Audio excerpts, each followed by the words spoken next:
민주당 황의가 버스가 이제 수명을 다하고 그 한 것을 청년주택으로 바꾸자. 니네 아들이나 거기 해. 진짜로. 이거 내가 진짜 정치인이 아니라서 쌍욕 안 하는 거 고맙게 생각하고 정말. 정치인이라서 쌍욕을 못 하는 거를 제정신 아니에요. 자기들이 무슨 말을 하는지를 알고나 하는 건가?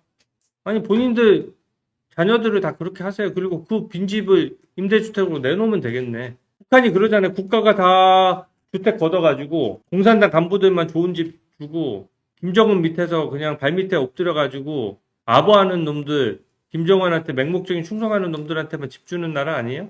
제가 이재명 아들이며 다른 민주당 정치인 아들들은 어디서 사는지 제가 한번 파헤쳐 볼게요. 너무 화나네 정말. 버스에서 살라는 게 지금 그러면은 펫버스에 우리 청년들은 펫버스에 살아야 돼요. 청년주택으로 이거 개조해가지고 어디 그냥 주차장 같은데 아무데나 세워놓고 이거를 아이디어라고 내는 겁니까?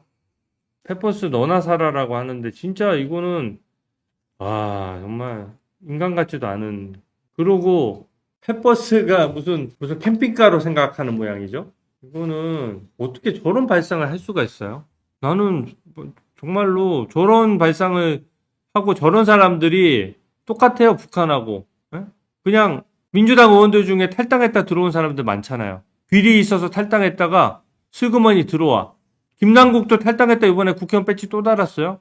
그러면 그 사람들이 그 사이에 국민들한테 봉사를 해서 뭐 배지를 도로 단 겁니까? 아니면 뭘 잘한 게 있어서 단 겁니까? 그게 아니라 그냥 이재명 발밑에 엎드려가지고 아부하고 다 달라붙어가지고 말도 안 되는 것도 실드 치고 이재명 재판도 공소 취소하는데 막 찬성표 던지고 보안사건 막 폐지하는데 찬성하고 막 국민들이 생명과 안전이 위협받든 말든 만세 부르고 이런 식으로 해가지고 공천받아서 그렇게 해놓으니 실력도 형편없고 또 발상도 너무 저질이고 이게 어떻게 이런 말을 할 수가 있습니까? 밀크님이 대갈통을 왜 달고 다니는지 했는데 아니 대갈통은 있는 말이야. 있는 말이어서 괜찮아. 펫버스 누구 보고는 펫버스에 살라고 그러는데 뭐 대갈통도 못 쓰나? 이게 있을 수 없는 일이고 국민의 길거리를 어떻게 이렇게 몰 수가 있습니까? 본인이 이걸 해놓고 아차 싶으니까 막 난리가 나니까 글을 내렸어요. 저는 이 파장은 엄청 클 거라고 봅니다. 이게 무슨 난방이 되겠으며 여기서 무슨 어떻게 씻어요 여기서 펫버스에서. 대책이 없다는 얘기예요. 그러니까 보유세 관련해서 갑자기 막 국민들 시야를 국민들끼리 갈라치기 하는 거예요. 처음에는 다주택자를 갈라치기 하다가 이게 또 잘 안 되니까 1주택자 중에서 좀 더 집이 더 고가인 사람들을 또 갈라치기 하고 또 실제 자기 집에 사는 사람과 또 그 집을 비워놓고 다른 데 전세 사는 사람은 또 갈라치기 하고 계속 본인들에게 당연히 응당 가야 될 국민의 분노와 화살을 국민이 국민에게 쏘도록 쇼하는 거예요. 돌리는 거예요. 세제 개편안 얘기를 시작을 할게요. 이게 1주택자 거주하는 사람들을 사실상 투기꾼으로 취급하면서 1주택자의 보유세를 대폭 늘렸거든요. 늘리면서 뭘 했느냐? 실제 1주택자면 무조건 자기 집에서 살아 이렇게 한 거예요. 이게 왜 말이 안 되느냐? 특히 청년층이나 신혼부부들한테 말이 안 돼요. 내가 어떤 집을 사는 데 있어서 그런 게 있잖아요. 양가 부모들이 일부 증여를 해주시거나 좀 보태주시거나 그 여건이 안 되는 분들도 많습니다. 그런 경우에 결혼을 미뤄가면서 신혼부부들이 결혼하실 분들이 결혼을 미뤄가면서 종잣돈을 만들어서 바로 집을 살 수가 없으니까 전세를 끼고 살아요.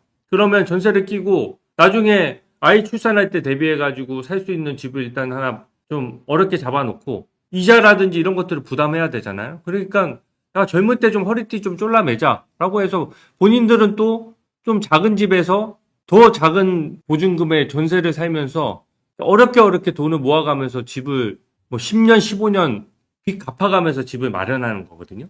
다 그렇지 어디서 돈이 뚝 떨어집니까? 그렇지 않잖아요. 근데 무조건 실거주를 하라고 하면은 가능하지를 않아요. 그러면 실거주하는 것의 가장 피해자는 누구냐? 실제 지금 또 전세 살고 있는 사람이 있단 말이에요. 전세 살고 있는 사람은 애는 몇 명 있지. 애들 방은 하나 줘야 될 거 아니에요? 그러니까 어차피 집을 살려면은 살 자금으로는 부족해. 그럼 어쩔 수 없이 전세를 살면서 아이들 교육도 시키고 하는 거잖아요. 그리고 아이들 학교 환경에 따라서 이사를 가기도 하고. 근데 그런 거주 이전의 자유를 이걸 다 막아버리는 거고 국민의 투기꾼 취급하는 겁니다. 1주택자.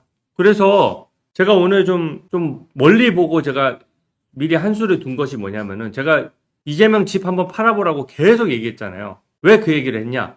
이재명이 자기가 규제했던 거 다 지키려면 집을 팔기가 어려워요. 전세도 저기 뭐 실거주 의무도 있어. 대출도 못 받아. 그리고 또 전세로 살고 있는 사람이 있으면 전세 살고 있는 사람이 전세 기간이 될 때까지는 내보내지도 못해. 그러면 어떻게 집을 제때 따박따박 팔 수가 있겠어요. 그래서 내가 집 절대 못 판다. 본인이 한번 팔아봐라 라고 한 거거든요. 근데 못 팔다가 근저당 무이자라는 이상한 초식을 꺼내들어서 호흡편법을 써가지고 겨우 팔았잖아요. 그 얘기는 뭐냐? 정상적으로는 집을 살 수도 없고 팔 수도 없게 만들었다는 얘기입니다. 그래서 제가 오늘 뭘 얘기했느냐?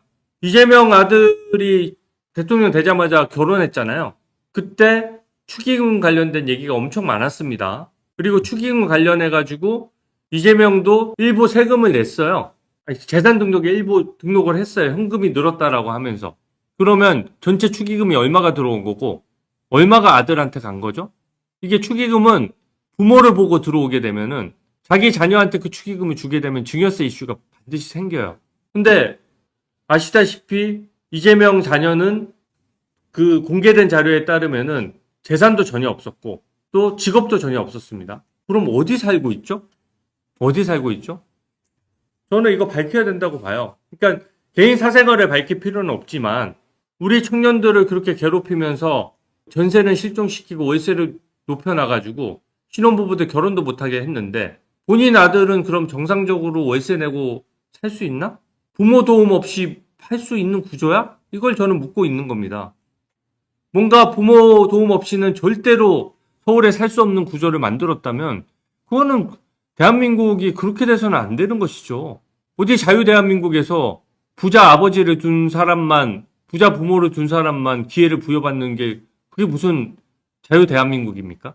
양쪽 집에서 돈을 보태줬을 수도 있고 다른 데서 살 수도 있고 지금 뭐 댓글들 보면은 어디 산다는 얘기도 많이 나오지만 저는 이거 밝혀야 된다고 봐요. 제가 언젠가는 이거는 지금 국감 때 되면 문제가 될 겁니다. 왜냐하면 다른 청년들과의 형평성이 안 맞잖아요. 우리가 공적인 영역으로 들어오는 영역이 뭐가 있냐면은 그냥 김용범 이런 사람들이 뭐 밖에 있어서 야인 생활을 하고 있는데 우리가 집 강남에 딱지 사서 집 했다고 누가 뭐라고 합니까? 하지만 부동산 정책을 총괄하면서 국민들은 뭐 하지 말라는 게 굉장히 많으면서 내로남불로 자기들은 뒤에서 편법 쓰면은 그게 문제인 거거든요.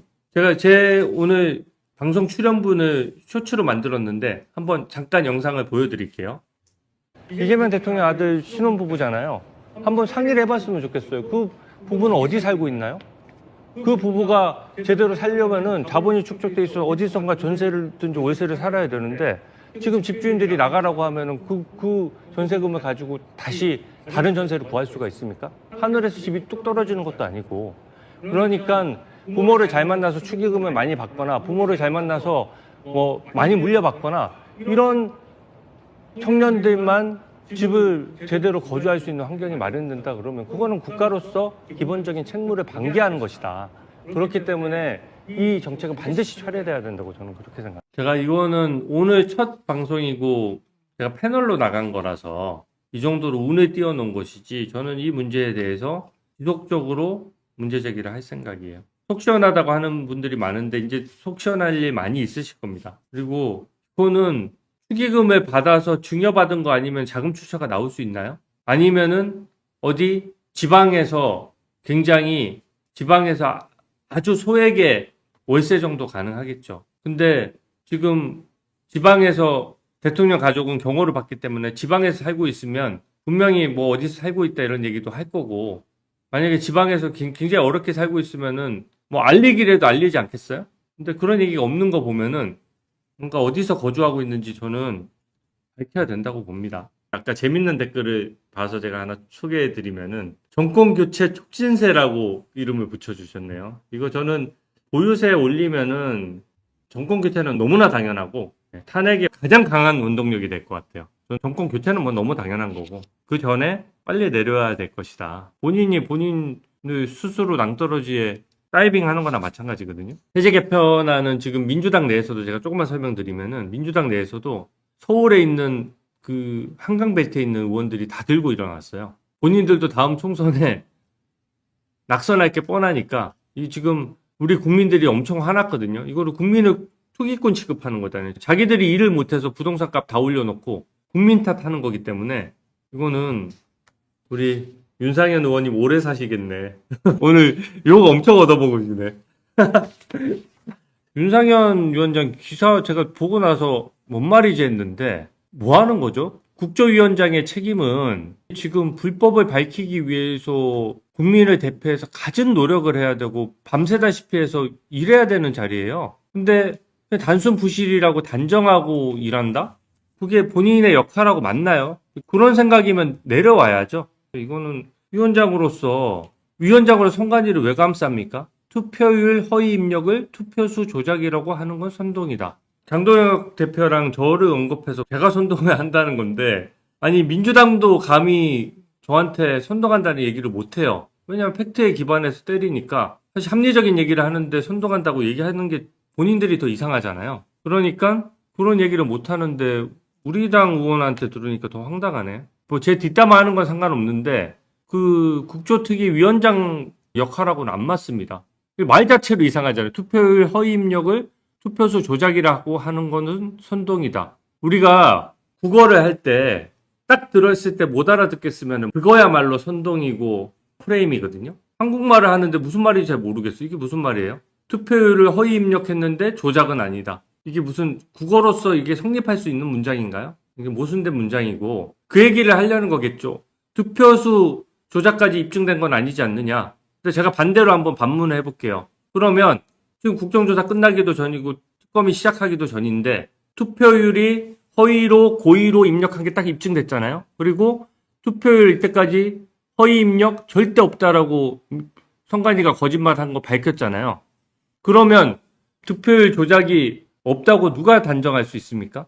단정할 수가 없는 거예요. 모든 데이터를 제가 신뢰할 수 없다는 것이고 만약에 성역 없는 특검이 뒤진 만큼 뒤진 다음에 그 결과를 내놓는다면 그 결과를 가지고 국민이 평가를 받는 거지.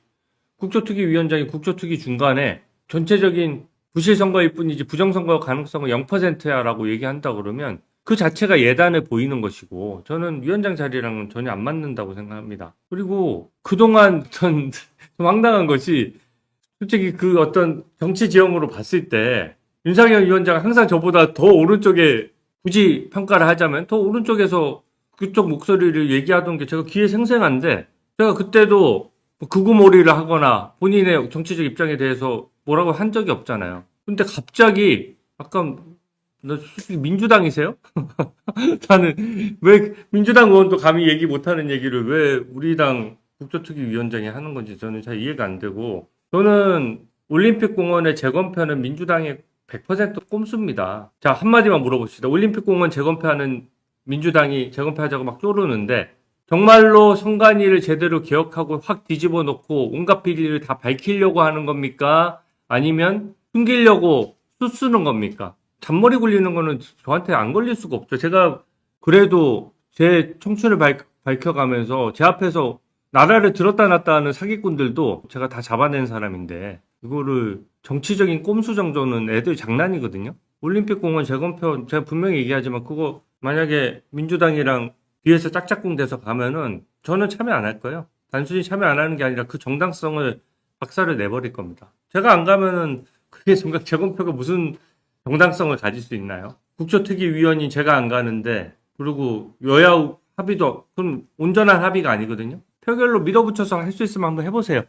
이거는 말이 안 되고 저와 우리 주진우 의원실은 지금 다음 국정조사 우리 월요일에 열리거든요. 그때 또 하나의 선관위의 비리라도 하나라도 더 까보려고 지금 휴가도 안 가고 일하고 있는데 본인이 위원장으로서 선관위 비리 하나 뭘 밝혔습니까? 위원장 자격은 사회만 보는 게 아니라 또 위원으로서 선관위 관련된 것도 해야 되잖아요. 뭘 했는데요? 우리는 가뜩이나 국민의힘 의원 숫자가 모자라기 때문에 위원장이 위원목도 하고 우리 나경원 의원 같은 경우에도 국조특위 위원장 지원을 했었거든요. 근데 본인이 제일 먼저 손들어서 윤상현 위원장이 했는데 이렇게 상의 안 하고 마음대로 할 것 같으면은 본인이 국조특위위원장 할 수 있는 무슨 뭐 맡겨놨습니까? 이거는 어떤 뒤에 정치적인 목적이 있는지 몰라도 이거는 일단 정도가 아니에요. 내 역할이랑 안 맞아. 이 얘기 할 거면 국조특위위원장을 내려놓고 딴 데 가서 얘기하는 것까지는 내가 그거는 수용합니다. 근데 국조특위위원장은 국민들에게 위임받은 그 사명이 뭐냐? 선관위 불법을 끝까지 파헤쳐가지고 네 직을 걸고 끝까지 한번 파헤쳐봐. 이게 국민의 명령 아닙니까? 그러면서 권력의 눈치도 보지 말아야 되고 야당이지만 여당이나 이재명이 탄압하면 탄압도 좀 받아가면서 그거 그냥 이겨나가면서 일하는 게 자기의 역할이지. 안 그렇습니까? 뭐 면죄부 주는 게 역할이면은 그런 말을 할 거면은 나가서 자기가 기자회견에서 하는 거는 그거야 자유죠.